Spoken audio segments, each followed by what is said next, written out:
I'm like, you know what? Whatever wants to happen, let it happen. Yes. Wow. And I walk out, I bang the door, and he's there. And he won't chase me. He won't come after me. He won't raise his hands. He won't raise his voice.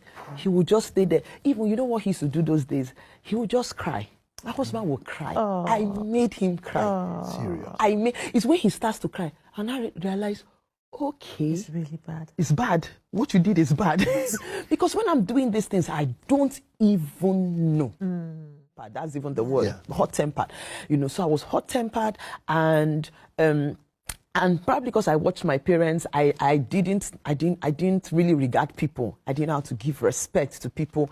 So these were things, and I was stubborn. I was very stubborn. Wow. I was stubborn and highly opinionated. Wow. That's the combinations. That's serious. That's explosive. I'm telling you, highly opinionated. So, and I loved to argue. Whoa. I could argue. Oh, you can't win me in an argument. And I used to argue off point. I don't know if you know what off point means. Yeah. Argue it's not without making sense, but because I am opinionated, so I would stand my ground on whatever I'm saying. And no matter what you're saying, I can't understand you. I don't even want to understand you except you understand me. Wow. And these were things I grew up with. And because I grew up like that, I didn't even know it was a problem. And my parents wouldn't have pointed it out as a problem because I got it from them, so we're all alike. So it was when I now left and got into the university. I think where I even found out that I actually had the problem when I met my husband, because I didn't know I had a problem. I actually thought I was good, and you know, I love to smile, so I was a smiley kind of person. So it's only when you get to me that you now, you know, you see anger, but if you meet me, you will never know. So it was just beautiful, you know. So I didn't see it as a problem until I met my husband. And in our relationship, we went out for 5 years. We went out for 5 years before we got married. So it was in that, you know, in our going out, then he starts to point out things. And I'm like, what is the problem? As in, I don't see it as a problem. When I was arguing, people used to tell me, you know, people used to hail me for my arguing skills, you know, and they'll be telling me how I have had 2 people want to sponsor me to read law because I could argue. So it was a strength. Yes. That was what I thought. It was a strength. So how do I now meet a man and he's telling me that this is not a strength? Yeah. This is terrible. Yeah. You know, you can't continue that way. So it was a lot to battle with. And not knowing, you know, by the time we got married, this thing started to put a strain in our relationship. And it became so bad because the man I married was such an amazing man. He came from a background that was very peaceful. He's a very peaceful person till date. He is very peaceful. He doesn't like problems, trouble, nothing. But me, I came from a home that did not know what peace looked like. So peace for us was you shout, and that's peace. Yeah. When it's not peace is when you start boxing, when you start fighting. So if I'm talking, we're like, why are you raising your voice? Why? I'm like, me. I said, there's no problem. Nothing is happening yet.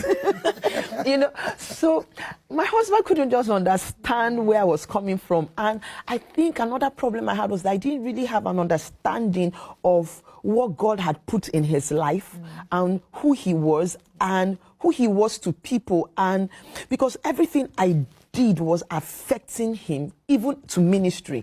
You know, you have a ministration you're going to go for.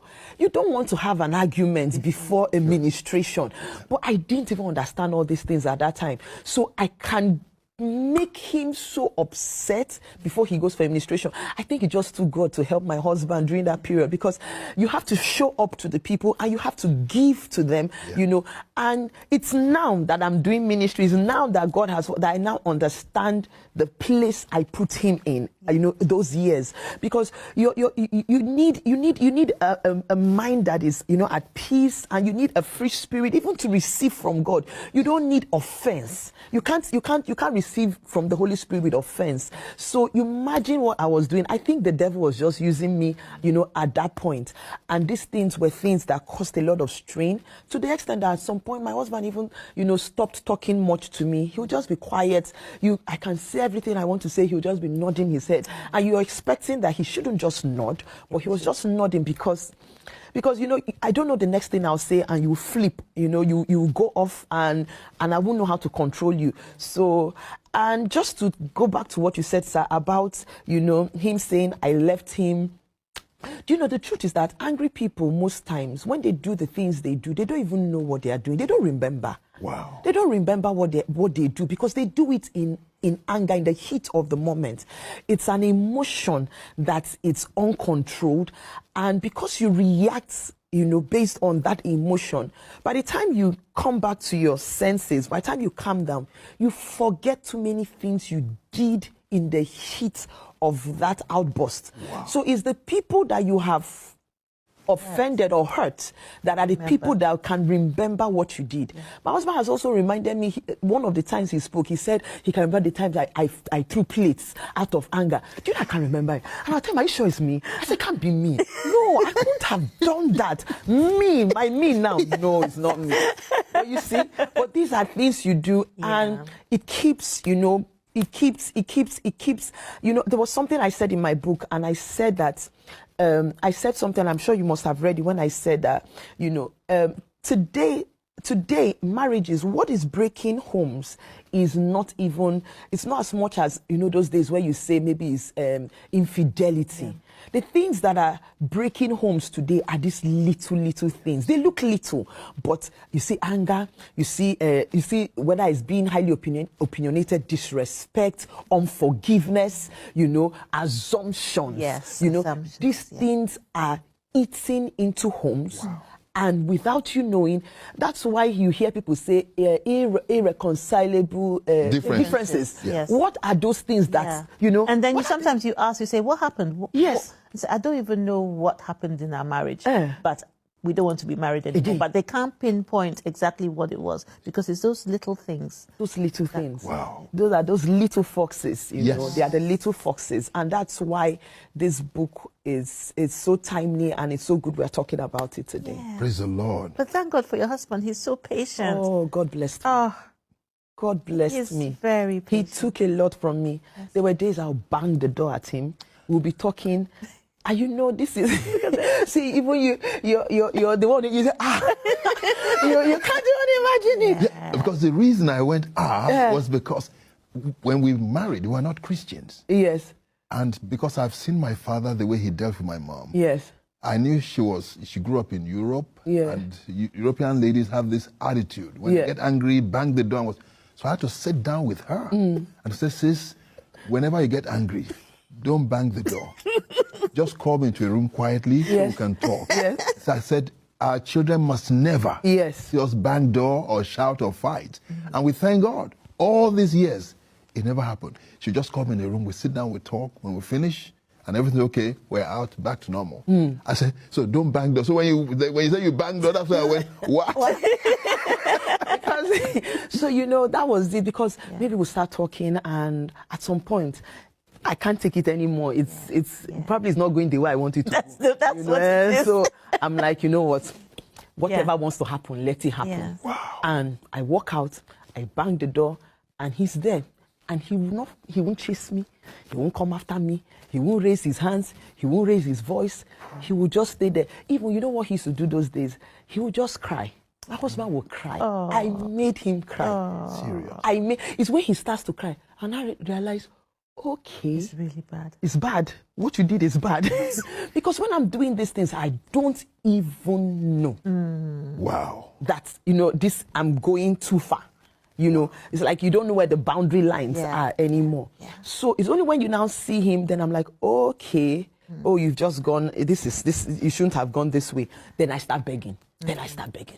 I will kneel down beg. I will start begging. And my husband always tell me then, I'm not a bulb, you know, a light bulb that you switch on and off at, you know.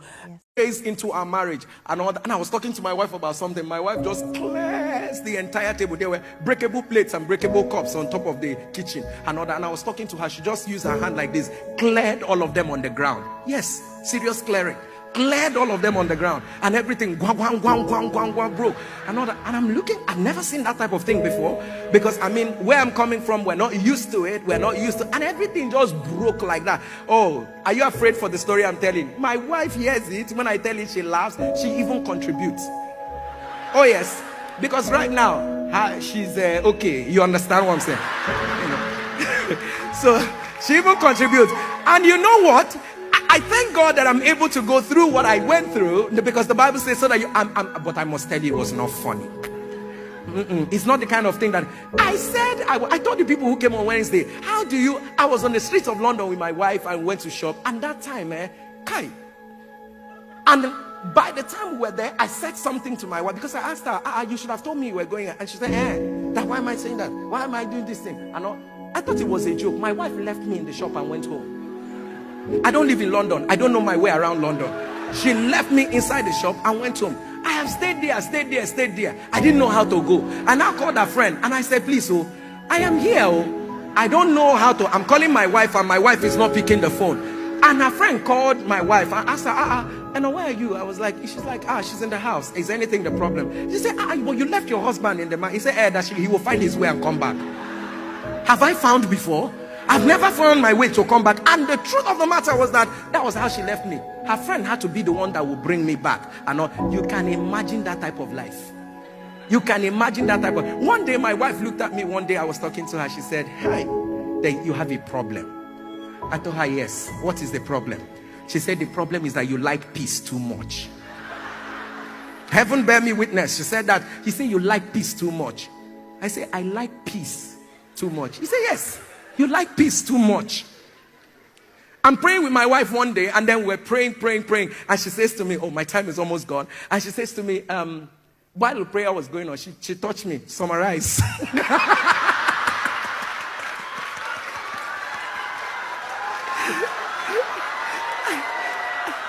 And she told me, say, summarize. And that day I looked at her, I said, even with God too. And the truth is that, but right now, I got married to one of the amazing prayer warriors you can ever think. What is that dynamic like, to have your wife, who you are obviously very close to, yes, but also just recognize this unction, yes, and respect it independently of your role as a husband? Yes. And so I think that my wife and I had our own, we will call it our own illumination season, so to speak. So, I mean, if you read her book, I Almost Ruined My Marriage, so she needed to see the pastor in me, not necessarily her husband, during those teething and very turbulent times, So, and I didn't realize why God was causing me to, to be in that place of being molded by her actions, right? Being a true Christian, by her. So, I mean, things were not going too well, and I still was in that place where I was trying to be the great, spouse, be the very, So, when she came full circle, she realized that, you know what? Beyond even this supernatural, beyond this manifestation, this man is a true Christian. Do you understand? Like, this is what it is. Like you said, that it is not acting, which is one thing I pray to God every day. I'm sincerely in that place where all I desire with all of this, growing numbers is that Jesus be pleased. That is all I desire. As in, I don't know what else that, comes to my heart every day, more than the fact that I just want God be glorified in everything. Just look at us and be happy. Look at us and don't feel like, okay, they've joined this bandwagon again. May we never, in our journey, it's a hard bit for me. May we never, what comes with this whole thing? The attention, the people who want you, the nations of the world. I mean, it's growing. And my desire is just to make sure that I'm still in that space where my heart, I just want to keep loving God. I just want to see Him keep working on me, helping me to live for Him. That's all I want. I don't want to, when these things get on, and then you are in that space where everybody, I just want to love God and just keep doing the right thing. Never coming to a point in my life where, you know, you're caught up with a frenzy and you start losing balance. Yeah. So that's just my, I'm sorry. Until you've seen a situation of 3 family members having cancer at the same time, and then they've gone through treatment, and I remember these things every morning. I come to the altar, and then if you imagine the number of devices, both on, whether it's on YouTube, on Facebook, how many people will connect, so you can imagine how much, you know, issues we have to deal with, and people who send us too many, you know, prayer requests, you know, and all that. Sometimes I'm just overwhelmed, and I'm saying to, and because my heart is in this, you don't know. Every time, there's people who work with me know. Every time someone is healed, the joy,